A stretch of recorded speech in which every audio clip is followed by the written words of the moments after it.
बिस्मिल्लाहिर्रहमानिर्रहीम। अस्सलाम वालेकुम नाज़रीन, आप यूट्यूब चैनल देख रहे हैं। मैं इमरान खान हूँ। सदर आसिफ अली ज़रदारी इस वक्त पाकिस्तान में मौजूद नहीं है और उनकी जगह पर यूसुफ रज़ा गिलानी पाकिस्तान में कायम मकाम सदर के ओहदे पर मौजूद हैं, क्योंकि जब सदर मौजूद नहीं होता तो उनकी जगह पे चेयरमैन सेनेट जो है वो सदर की खिदमत सर अंजाम देता है। और इस ओहदे को इस्तेमाल करते हुए हंगामी बुनियादों के ऊपर 2 ऑर्डीनेंस जारी किए गए हैं। यानी ऑर्डीनेंस ये है कि जब कोई कानून आपने बनाना होता है हुकूमत ने, तो कानून का एक पूरा प्रोसीजर होता है, एक लंबा तरीक़ाकार होता है। पार्लियामेंट उसकी अप्रूवल देती है, चीज़ें सेनेट में जाती हैं, वहाँ पे बहस होती है, उसके बाद वो कानून बनता है। इतनी आसानी से ये होता नहीं है। लेकिन अगर आपने एडहॉक बेसिस के ऊपर या कोई एमरजेंसी में आपने जल्दी से कोई कानून आपको ज़रूरत है उसकी, तो फिर आप ऑर्डीनेंस भी पास करवा सकते हैं। मुख्तलिफ सूरत हाल से निपटने के लिए ऑर्डीनेंस की एक ऑप्शन रखी जाती है। तो 2 ऑर्डीनेंस पास किए हैं यूसुफ रज़ा गिलानी साहब ने। अच्छा, ये जो 2 ऑर्डीनेंस जारी किए गए हैं ये क्या है, इन पे आप गौर करेंगे तो आपको आइडिया हो जाएगा कि हुकूमत यही चाहती है कि इमरान खान हुकूमत के साथ मुज़ाकरात करे और हुकूमत से मुज़ाकरात के दौरान वो आज़ादी हासिल करे। और अगर तो मुज़ाकरात नहीं हो रहे तो फिर अदलिया के फ़ैसलों के नतीजे में इमरान खान को अज़ खुद इंसाफ मिलने की सूरत में बाहर नहीं आना चाहिए। उस सूरत में इमरान खान ज़्यादा ख़तरनाक होंगे और उनका अदलिया में भरोसा होगा और फिर वो ये समझेंगे कि इन पॉलिटिकल फोर्सेस को और जो उनके साथ दीगर फोर्सेस हैं, मैं उनको पब्लिक के साथ मिलकर चैलेंज कर सकता हूँ और अदालतों के ऊपर एतमाद बढ़ जाएगा। तो एक डील की कोशिश की जा रही है, मुज़ाकरात की कोशिश की जा रही है, माहौल बनाने की कोशिश की जा रही है। और जब तक वो माहौल नहीं बनता तब तक इमरान खान को अंदर रखना है, लेकिन ज़्यादा देर तक अंदर भी नहीं रख सकते। प्रॉब्लम ये है। तो अब एक ऑर्डीनेंस 2 ऑर्डीनेंस लाए गए हैं। इन दोनों ऑर्डीनेंस का ताल्लुक इमरान खान से है। अच्छा, अगर आप दोनों ऑर्डीनेंस देखें ना वो हैं क्या, तो आपको आइडिया हो जाएगा कि इन दोनों की कोई एमरजेंसी में ज़रूरत नहीं थी। हंगामी बुनियादों पे ये 2 ऑर्डीनेंस पास करने की ज़रूरत नहीं थी।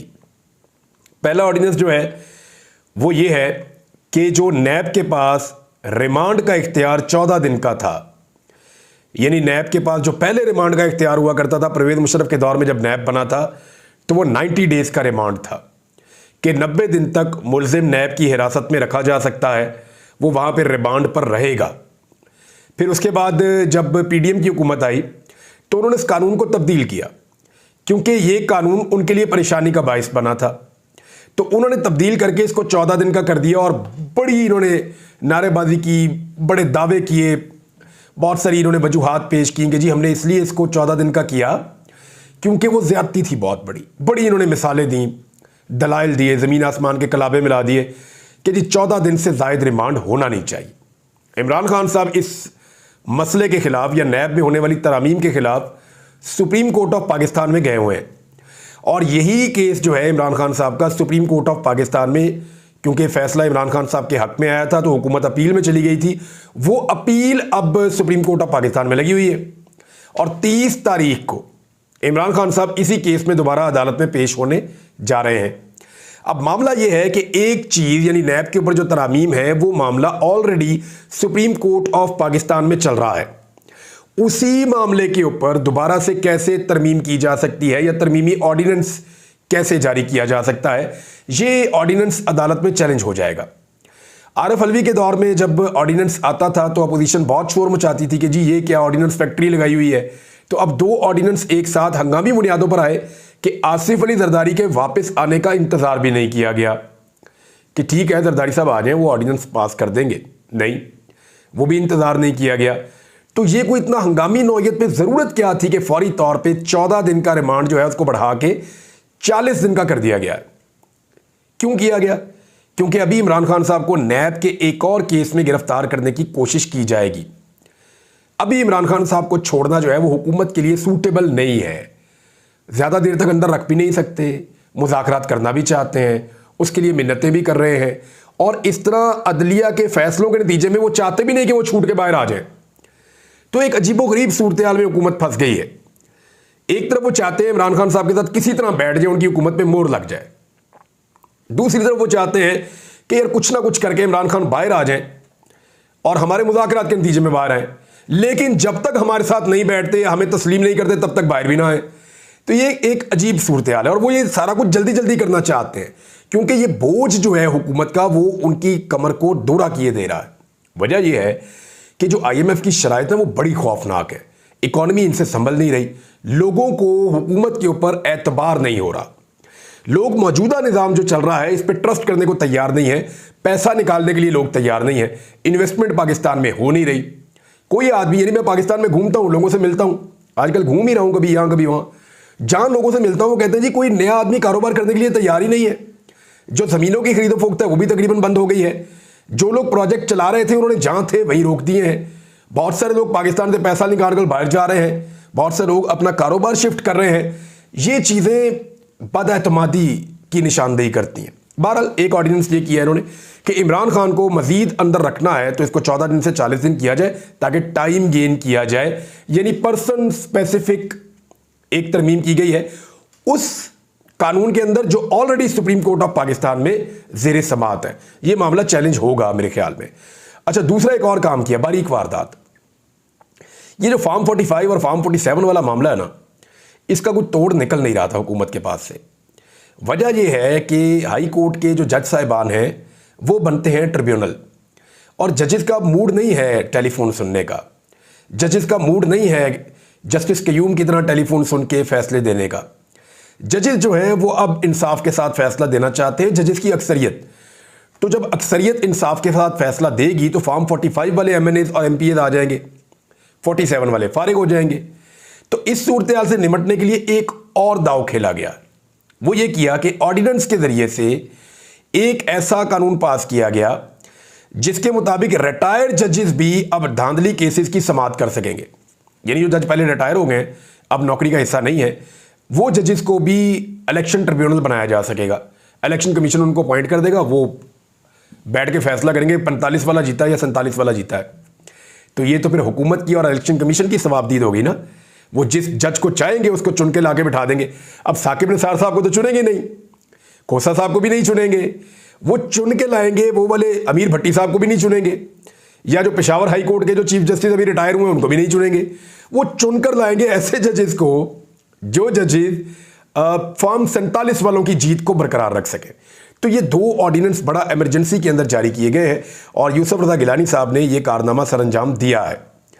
एक और खबर है, यौम तकबीर है आज नाज़रीन, आप सबको मुबारक हो।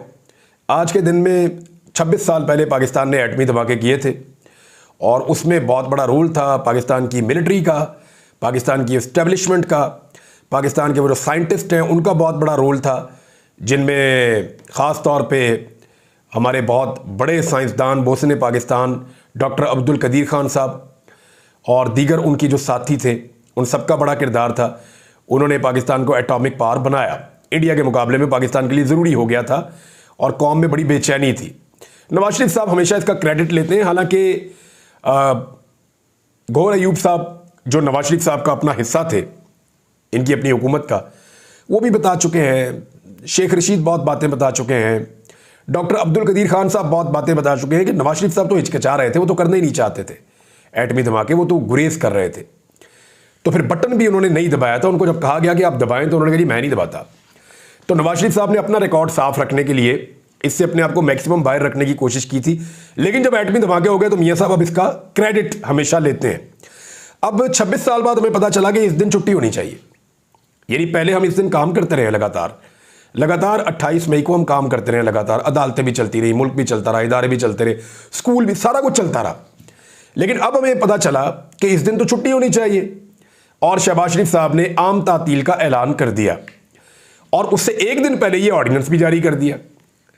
अब 28 तारीख को साइफर वाले केस का फैसला आ रहा था तो पता चला काजी फायद ईसा साहब ने कहकर अदालत की भी छुट्टी कर दी। वहां भी छुट्टी होगी, नीचे भी अदालतों में छुट्टी होगी। तो इसका मतलब क्या है? यानी आज के दिन साइफर वाला केस नहीं सुना जाएगा, आज अदालत की भी छुट्टी है। यानी जिस मुल्क में अदालतों को छुट्टी वाले दिन भी केसेस सुनने चाहिए, उसकी वजह यह है कि केसेस ही इतने ज्यादा हैं, बहुत बड़ी तादाद में केसेस हैं। इसी वजह से पाकिस्तान की अदलिया का जो नंबर है वो तनज़ली के साथ पता नहीं कहां पहुंचा हुआ है, 150 के करीब, 136 कुछ कहते हैं, 133 वहां पहुंचा हुआ नंबर पाकिस्तान की अदलिया का। इंसाफ फराम नहीं कर पा रही पाकिस्तान की अदालतें। तो यहां तो छुट्टी वाले दिन भी केसेस सुनने चाहिए जजेस को बैठ के, लेकिन जो छुट्टी वाला दिन नहीं है उस दिन छुट्टी की जा रही है। जो काम वाला दिन है उस दिन भी छुट्टी की जा रही है। तो ये एक अफसोसनाक चीज़ है। साइफर वाला केस यानी आज नहीं सुना जाएगा और मेरे अंदाजे में इमरान खान साहब को दीगर केसेस में अब गिरफ्तार करने की कोशिश की जाएगी, क्योंकि देखें पहले इद्दत वाले केस का फैसला आना चाहिए। नॉर्मली सिस्टम को आइडिया है कि 29 तारीख को इद्दत वाले केस का फैसला कल के दिन में क्या आ रहा है, और अगर कल इद्दत वाला केस उड़ जाता है, फारिग हो जाता है, तो फिर साइफर वाला फैसला उसके बाद आएगा, उसकी समाअत अभी बाकी है। तो यहां पे थोड़ा टाइम मिल जाएगा कि नैब के एक नए मुकदमे में इमरान खान को गिरफ्तार किया जाए और 40 दिन के रिमांड की एक नई शिक से फायदा उठाने की कोशिश की जाए। मेरे ख्याल में अब आपको सारा गेम समझ आ गया कि एक्चुअली ये ऑर्डिनेंस क्यों है, इसके पीछे रीजंस क्या है, और ये जो छुट्टी आपको एक मिली है इसको आप एंजॉय कीजिए। और छुट्टी के रीजन जो है वो मल्टीपल हो सकते हैं, लेकिन कौम को बहुत मुबारक हो, पाकिस्तान इस दिन एटमी कुव्वत बना था और हम छुट्टी मना रहे हैं। किस वजह से? यानी आप चेक करें ना, हम एटमी ताकत हैं, पैसे नहीं है हमारे पास, हम छोटे छोटे मुल्कों से पैसे मांगते हैं, हम गुर्बत बढ़ रही है, महंगाई बढ़ रही है, बेरोजगारी बढ़ रही है और मईशत आपकी तबाह हो रही है, बिजली और गैस की कीमतें हमारी पहुंच से बाहर जा रही हैं, कर्ज़ों के नीचे पाकिस्तानी दबते चले जा रहे हैं, और हम एक एटमी कुव्वत हैं और हम इसको सेलिब्रेट कर रहे हैं छुट्टी मनाकर। यानी एक दिन की छुट्टी से जो मईशत का नुकसान होता है वो हम बर्दाश्त कर लेंगे, लेकिन देखिए हथियार होना बहुत ज़रूरी है, बहुत ज़रूरी है। हमारे पास दुनिया के बेहतरीन हथियार होने चाहिए, हमारा दिफा नाकाबिल तस्खीर होना चाहिए, ये वक्त की ज़रूरत है। जब यूक्रेन के पास एटॉमिक ताकत नहीं है तो देखें ना यूक्रेन के साथ क्या हुआ, अब कितनी लड़ाई वहाँ पे लगी हुई है। जब तक उनके पास वो डेटरेंस थी तब तक वो नहीं हो सकता था जो अब हो रहा है वहाँ पे। तो पाकिस्तान के पास हथियार होना बहुत ज़रूरी है, लेकिन मईशत होना भी बहुत ज़रूरी है। अब सिर्फ अपने सियासी फ़ायदों के लिए इस तरह की चीज़ें करना, दिस इज़ नॉट फेयर। अब लाहौर हाई कोर्ट ने 5 अप्रैल को 6 जजेस के नाम दिए थे, वो नाम अभी तक दबाए हुए हैं, और अब फैसला ये कर लिया है कि जनाब नहीं, हम तो रिटायर्ड जजों को भी शामिल कर देंगे इसके अंदर। मेरे ख्याल में ये भी अदालत में चैलेंज हो जाएगा, हाई कोर्ट्स में भी और सुप्रीम कोर्ट में भी ये मामला भी चैलेंज हो जाएगा। तो यूसुफ रज़ा गिलानी साहब के दोनों ऑर्डिनेंस जो हैं, अगर तो कानून और इंसाफ के मुताबिक देखें, एक पे ऑलरेडी केस चल रहा है सुप्रीम कोर्ट ऑफ पाकिस्तान में, वो नहीं हो सकता। दूसरा देखें, वो आप बुनियादी जो रूह है इलेक्शन की उसको आप तबाह कर देंगे अगर आप रिटायर बंदों को उसके अंदर लाकर शामिल कर देंगे। तो पाकिस्तान तहरीक इंसाफ ने भी यौम तकबीर के हवाले से स्टेटमेंट जारी किया। उन्होंने कहा कि एटमी धमाके ना करने की सूरत में कौम ने नवाज शरीफ का धमाका करने का पैगाम दिया था, और साथ ही उन्होंने ये कहा कि कामयाब एटमी तजर्बात अज़्मो इसार और मिली यकजहती की रोशन नज़ीर है। जोरी प्रोग्राम को मखसूस गिरोह सियासी धंधे के लिए इस्तेमाल करने की कोशिश करता है। उन्होंने कहा कि कौम ने अपना पेट काट कर एटमी प्रोग्राम चलाने का फैसला किया। खुद से कई गुना बड़े दुश्मन के मुकाबले में दिफा की ज़रूरियात पूरा करना अहम था। कौम ने यह जिम्मेदारी बखूबी अदा की है। कौम के शदीद दबाव पर भारत के आगे भीगी बिल्ली बनने से गुरेज करने वाले जुर्रतमंदी की अदाकारी करें तो हंसी आती है, यह भी पाकिस्तान तहरीक इंसाफ ने कहा। उन्होंने कहा कि नवाज शरीफ साहब के तो उस वक्त भी प्लेटलेट्स गिर रहे थे जब एटमी धमाका किया जा रहा था। कौम ने एटमी धमाका ना करने की सूरत में खुद नवाज शरीफ का धमाका करने का पैगाम देकर फरार के रास्ते बंद कर दिए थे, और फिर ये करना पड़ा। ये नहीं कह रहे हैं कि नवाज शरीफ साहब नहीं करना चाहते थे, वैसे गवाहियाँ मौजूद हैं, मादी में बहुत सारी इंटरव्यूज़ मौजूद हैं। जो मोहसिन पाकिस्तान हैं, जिन्होंने ये एटम बम बनाया था, डॉक्टर अब्दुल कदीर खान साहब ने, वो भी ये बात कह चुके हैं। आज नाज़रीन PMLN के इंट्रा पार्टी इलेक्शन हो रहे हैं, नवाज शरीफ साहब सदर बन जाएंगे पार्टी के, और किसी किस्म का इलेक्शन कमीशन को कोई एतराज़ नहीं होगा। इलेक्शन कमीशन जो है पाकिस्तान तहरीक इंसाफ के 3 इलेक्शंस पर एतराज़ कर चुका है। तहरीक इंसाफ 100 मरतबा भी इलेक्शन करवा दे, तो जब तक इलेक्शन कमीशन ऑफ पाकिस्तान को इजाज़त नहीं मिलेगी तब तक वो पाकिस्तान तहरीक इंसाफ को बल्ले का निशान वापस नहीं लेने देगा। जबकि नवाज शरीफ साहब, उनको तो पहले ही मेरे ख्याल में मुबारकबाद दे देनी चाहिए कि इलेक्शन जैसा भी हो, जो भी हो, घर में बैठ के कर लें, बाहर बैठ कर खेल लें, जहाँ मर्जी खेले। नवाज शरीफ साहब जो है वो सदर बन चुके हैं जी अपनी पार्टी के। नाज़रीन, यहाँ कुछ स्टेटमेंट्स हैं आम लोगों के, वो स्टेटमेंट्स मैं आपके सामने रख देता हूँ। एक तो एतजाज़ अहसन साहब ने कहा कि एजेंसियां अब ख्वाजा सराओं के भेस में सामने आ रही हैं। एक साहब चादर लेकर ख्वाजा सरा बना हुआ था, मतलब ये लोग अब किस हद तक लेकर जाएंगे कौम को, ये एतजाज़ अहसन साहब ने कहा। इसके बाद शुएब शाहीन साहब का एक स्टेटमेंट है, वो कह रहे हैं हमारी फ़ौज सबसे बड़ी सपोर्टर है इन करप्ट लोगों की, और जो ईमानदार है उसको जेल में डाला हुआ है। ये शोएब शाहीन साहब ने कहा। मोहम्मद मालिक साहब की किसी आम शख्सियत से बात हुई, उन्होंने कहा कि एस्टेब्लिशमेंट की बिल्कुल बातचीत में दिलचस्पी नहीं है। वो कहते हैं मकबूलियत की फिक्र सियासतदान करें, हमने मुल्क की बात करनी है। अब कुछ स्टेटमेंट जो है ना वो एक तो मिफ्ता इस्माइल साहब कह रहे हैं कि CPEC भी गेम चेंजर था, सऊदी सरमायाकारी भी गेम चेंजर थी। अब जो UAE की सरमायाकारी उसको भी कहते हैं जी वो गेम चेंजर है, और SIFC भी गेम चेंजर है, मगर गेम चेंज नहीं हो रही।